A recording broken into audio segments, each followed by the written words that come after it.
Oi, pessoal. Nosso assunto de agora é a lei de Proust.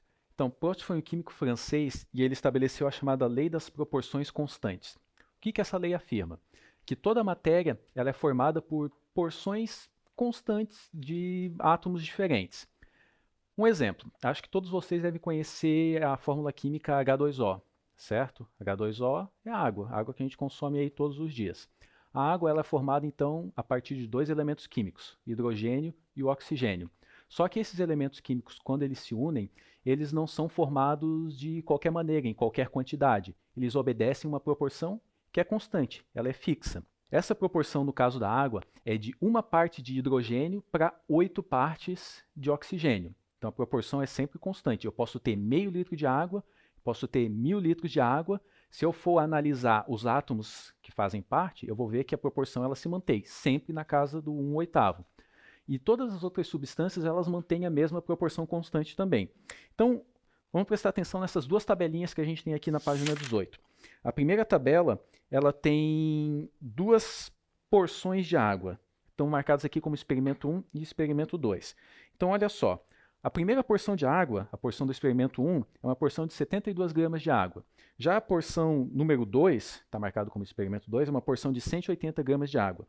Se eu analisar aqui, olhando ao lado da tabela, eu vou ver que na primeira porção, das 72 gramas de água, 8 gramas são de hidrogênio e 64 gramas são de oxigênio. Ou seja, para cada 8 partes de oxigênio, a gente tem uma de hidrogênio, proporção de 1 para 8. Embaixo, numa porção maior de água, a gente vai ver que a proporção se mantém a mesma. No caso das 180 gramas de água, 20 gramas são de hidrogênio e 160 gramas são de oxigênio. Novamente, uma proporção de 1 para 8. Uma parte de hidrogênio para 8 partes de oxigênio. Agora, pessoal, se a gente olhar na segunda tabela, a gente vai ver a evolução aqui das porções tanto de hidrogênio quanto de oxigênio. Então, numa porção de água em que eu tenha massa de 2 gramas de hidrogênio, eu vou ter 16. E se eu for analisando a tabela, eu vou ver que se eu dobro o valor de cima, ou seja, se eu dobro a quantidade de hidrogênio, a quantidade de oxigênio dobra também, para que a proporção se mantenha igual. Aí vocês podem estar se perguntando, tá, mas qual é a relevância disso para o meu cotidiano? Como é que isso se aplica no meu dia a dia?